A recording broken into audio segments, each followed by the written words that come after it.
Hello guys, কেমন আছেন সবাই? আশা করি অনেক অনেক ভালো আছেন। সো আজকে আবারও চলে আসলাম নতুন একটি পিসি বিল্ড ভিডিও নিয়ে। আজকে আমরা বিল্ড করব 6 জেনারেশনের একটি পিসি। এই পিসিতে আমরা ইউজ করতেছি কোর i5 এর 6500 প্রসেসরটি, আর র্যাম হিসেবে আমরা ইউজ করতেছি এডাটার 2600 মেগাহার্টজ DDR4 এর 8GB একটি র্যাম। যেহেতু আজকের পিসিটি আমরা বাজেট বিল্ড করতেছি, সেই কারণে এই প্রসেসরটা মোর দেন এনাফ। আর আজকের এই পিসিটার সাথে আমরা যে মাদারবোর্ডটি ইউজ করতেছি সেই মাদারবোর্ডটি হলো আসুসের B150A মাদারবোর্ডটি।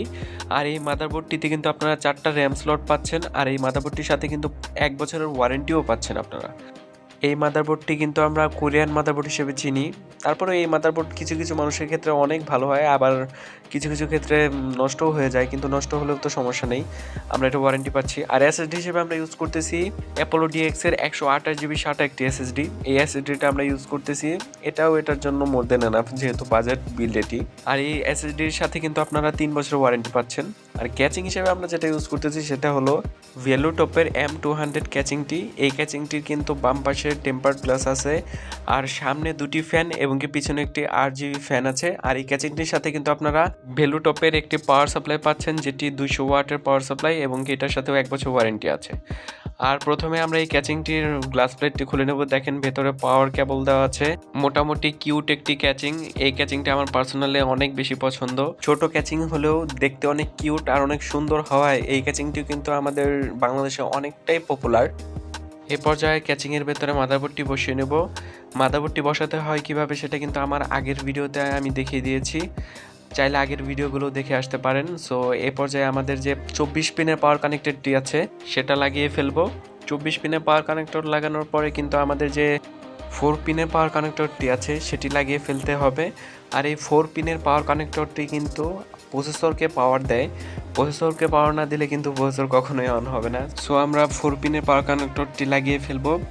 শুধু 4 পিনের পাওয়ার কানেক্টর লাগালে কিন্তু হবে না, এর সাথে আরও অনুষঙ্গিক অনেকগুলো কানেক্টর আছে, যেমন আমাদের USB কানেক্টর, তারপর হলো পাওয়ার কানেক্টর, HDD কানেক্টর। এসব কানেক্টর সবগুলোই একদম প্রপারলি লাগাতে হবে।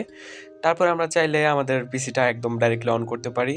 এই পিসিটা ক্যাচিংয়ে লাগানোর আগে কিন্তু আমি অবশ্যই উইন্ডোজ করে নিয়েছিলাম। তো এখন সবগুলো লাগানোর পর যদি জাস্ট অন করে দিই তাহলে কিন্তু হয়ে যাবে, আর কোনো কিছু করতে হবে না। তো আমাদের সব কানেক্টরগুলো পারফেক্টলি লাগানো শেষ। এখন আমরা অন করে দেখব যে পারফেক্টলি ওয়ার্ক করতেছি কিনা। আর আমাদের কেবল ম্যানেজমেন্টও কিন্তু এটার ভিতরে মোটামুটি যথেষ্ট ভালোভাবে করতে হবে, কারণ কেবল ম্যানেজমেন্ট যদি ভালো না হয় তাহলে সেক্ষেত্রে এটার ভেতরে কিন্তু এমনি জায়গা নাই, তাহলে এয়ার ফ্লো ভালো হবে না। আর এটার সাথে আমরা যে কুলিং ফ্যানটি ইউজ করতেছি এই কুলিং ফ্যানটি কিন্তু খুবই ভালো, এটা কিন্তু স্টক কুলিং না, এই কুলিংটাও কিন্তু যথেষ্ট পরিমাণ ভালো সাপোর্ট দেয়।